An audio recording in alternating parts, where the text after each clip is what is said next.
folks. Well, this is a bit of a different video compared to all the other videos that we've done so far. As you can see, we have just taken off in the Cessna 172 and we are doing the altitude challenge. By rating, the Cessna 172 shouldn't be able to get above 14,000 feet. So let's try to get there. And as soon as a aircraft in this challenge here starts to stall, we're quitting it. We're going back to another aircraft. I have 8 in line in total, which is the Cessna 172, the DA62, the Baron G58, the A320 Neo, the Cessna Citation Longitude, the A-18, the D77 Pelican, which is a new one, and then the Darkstar.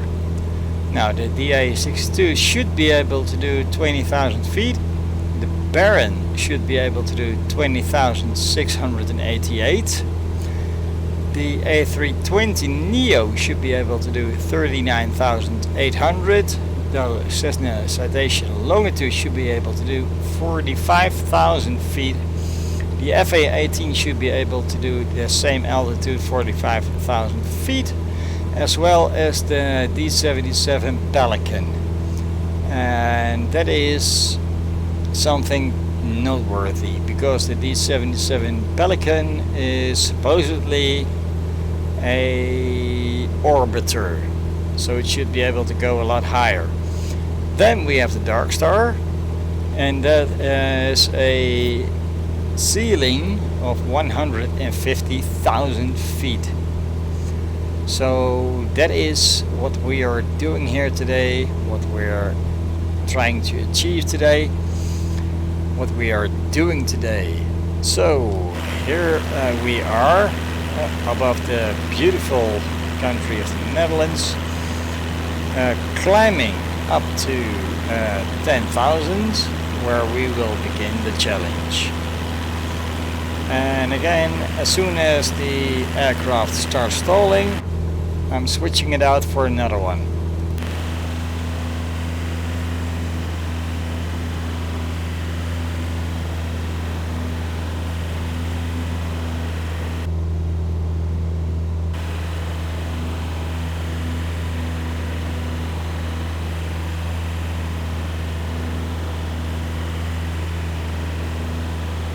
So here we are. Cessna is happily climbing up to its current ceiling, as indicated in the flight simulator overview. We're about to make a turn, because I want this to be fair, so there is going to be flying over land only, and that up ahead is the North Sea of the Netherlands, so we're about to make that turn.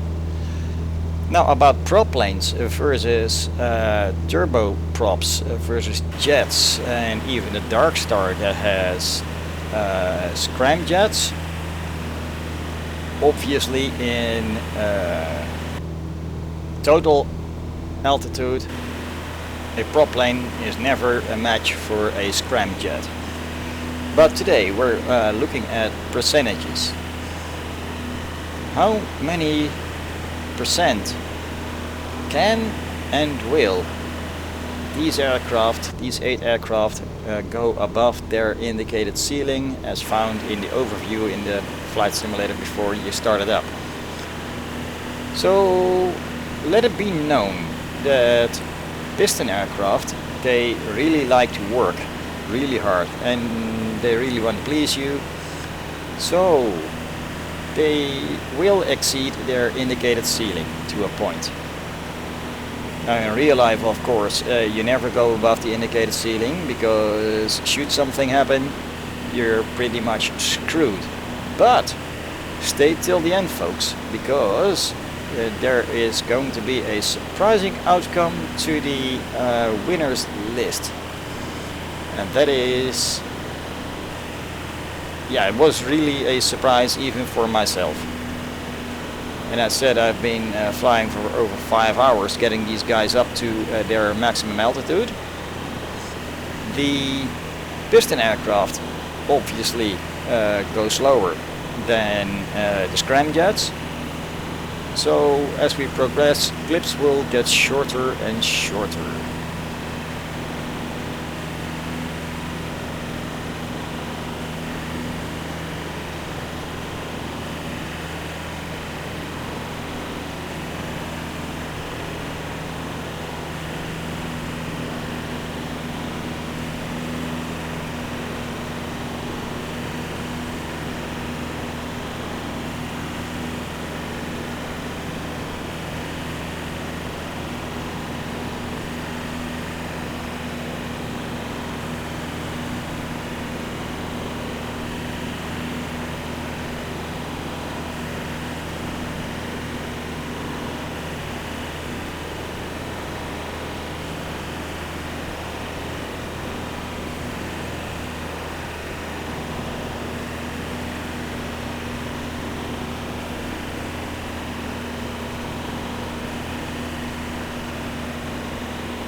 Another aircraft that has been really popular with a lot of flyers.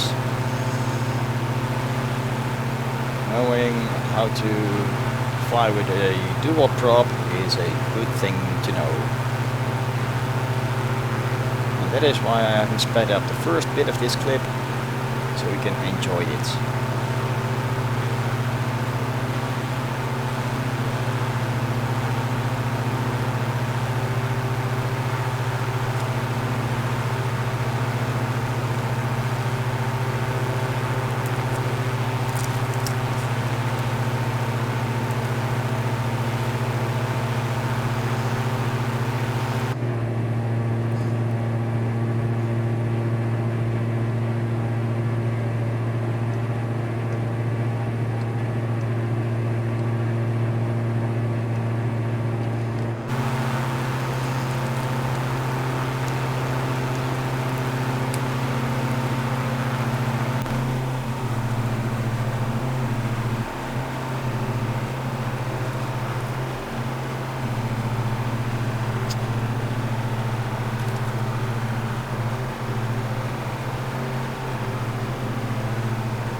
I'm not sure why the turboprops and the jets create a crazy sound when the footage is sped up. I have not been able to fix this, but I guess we're going to have to live with it for now. Sounds like there's something of a pump working extra. If you know, let me know in the comments.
The ever popular A320 Neo. Well, I have not had a lot of flight time on this particular aircraft, and you can see me frantically trying to remain in control of the aircraft, because it was not behaving like a Cessna 172, let me honest. So I was constantly busy trying to gain some altitude, and I really need more practice on this one right here.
Sorry for that glitch over there. I could have cut out a couple more frames. Not sure if you even saw it, but I definitely saw it. It was a loading screen of Flight Simulator, and that happened because I was switching out planes, of course, and this is being recorded all in one session. Now about this here aircraft, the Cessna Citation Longitude. I'm really not sure whether it is the weather, whether it is ground effect, the temperature, I have no idea. But this one here has a ceiling of 45,000, and for the life of me I was not able to get even close. This one ends at 43,000, while I was expecting it to do at least 80,000, so almost double that. Because yeah, I've seen people do it, almost touch the edge of space. Not that this is a really bad view, but I was still trying my absolute best to get this thing as high as it would go, but it would not cooperate, which is a bummer, of course.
The A-18 was fighting me from the start, and you can even see my computer struggling here.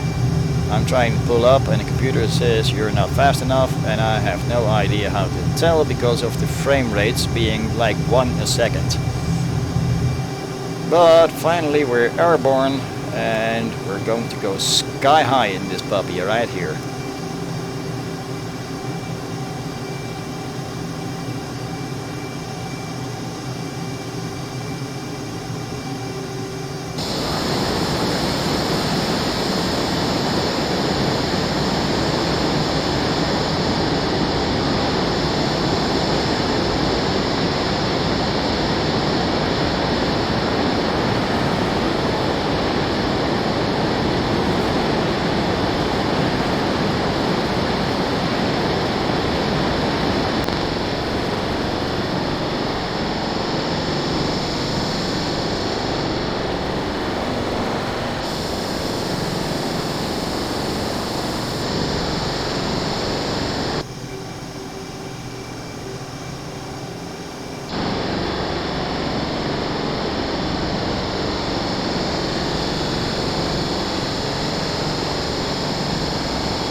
Now this one is the first of the fictional aircraft that we feature in this video.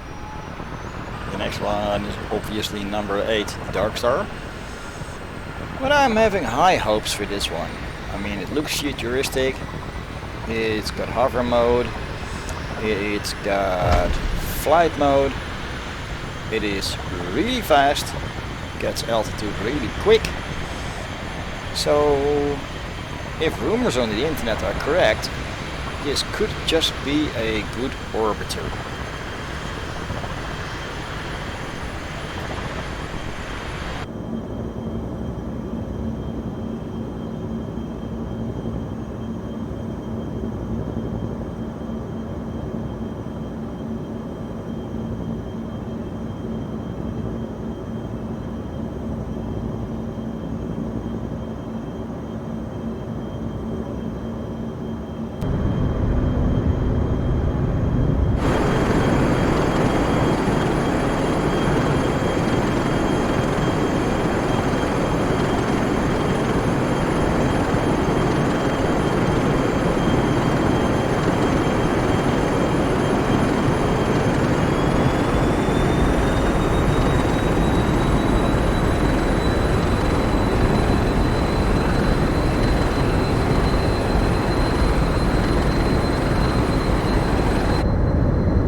Look how high we are already, and I barely sped anything up here. I barely got out any of the clips. And look how beautiful that looks right there.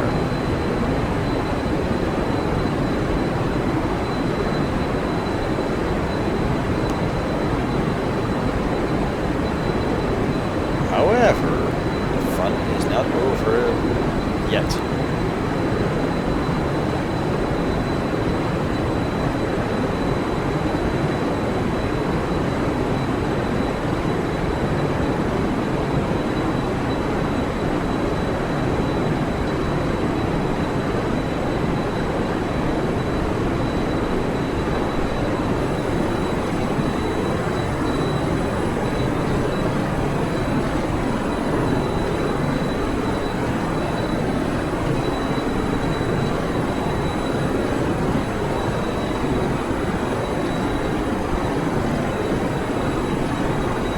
Right about now we're able to see the aircraft struggling to stay flying. We're going to see a few trembles. We're going to see it struggling to remain its altitude. And that is really sad. I like this little quirky thing, and I really wish that they would have done better, as in a lot better.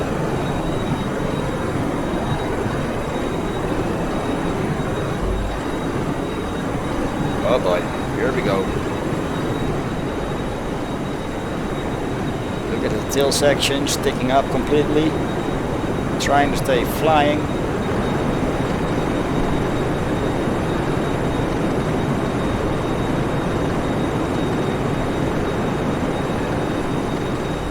Oh dear, here we go, here we go. Nope, that's a fail. Luckily I did make it to the ground in one piece.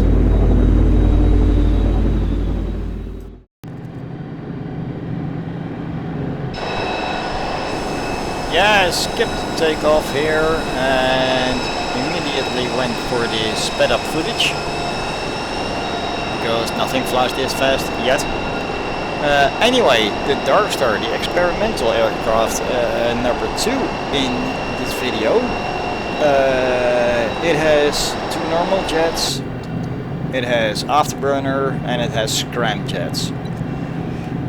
Now, before you can activate the scramjets and really get airborne, you have to activate the afterburners to get at least to Mach 3, which I forgot in this part, but in a second you'll hear a different sound coming from the engines, which means I've finally figured it out.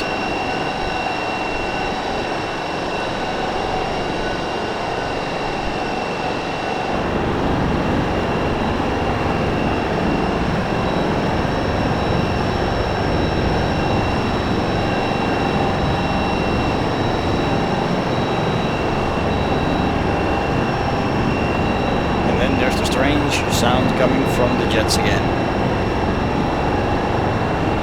Crazy how that works in video editing, isn't it?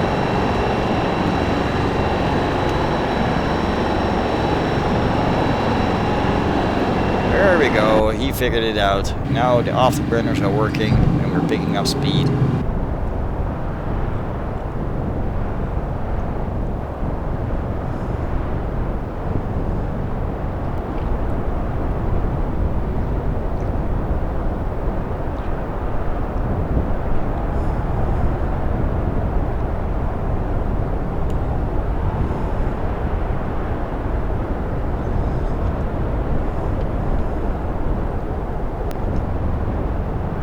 This thing is hauling.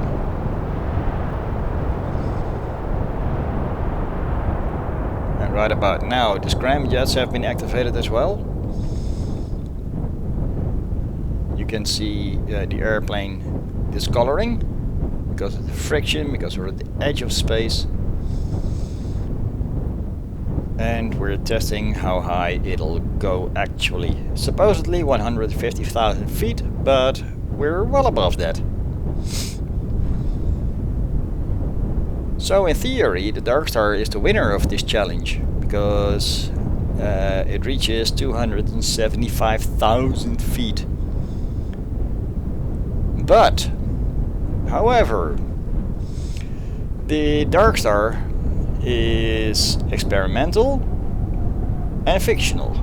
So I'm going to disqualify that, even though it has a 83% and a little bit more altitude than you can expect. And that brings us to the top 3. The Cessna 172, happy ahead has one with 17.14%. Then the A-18, 13.33%, the A320 Neo, 10% and a little bit. Then is the D77 Pelican, which I like, so I did not disqualify that, even though it is also fictional. Then the DA62, 1.9% above its ceiling. The Baron, 1.5% above its ceiling. The Cessna Longitude, yeah, that really was bad with -4.44. By the way, what you're seeing right here is the aircraft touching the edge of space, my computer not coping, busting through various barriers, which you can also hear, and we're now plummeting back towards Earth, hoping to regain control of the Darkstar, which is obviously not the easiest. Yeah, the normal jets have been activated. And we just crossed another barrier. And I thought it was only one sound barrier, but apparently there's more when you come back in from space. At least now we have regained control of the aircraft. But that does not change our list. Thank you for watching.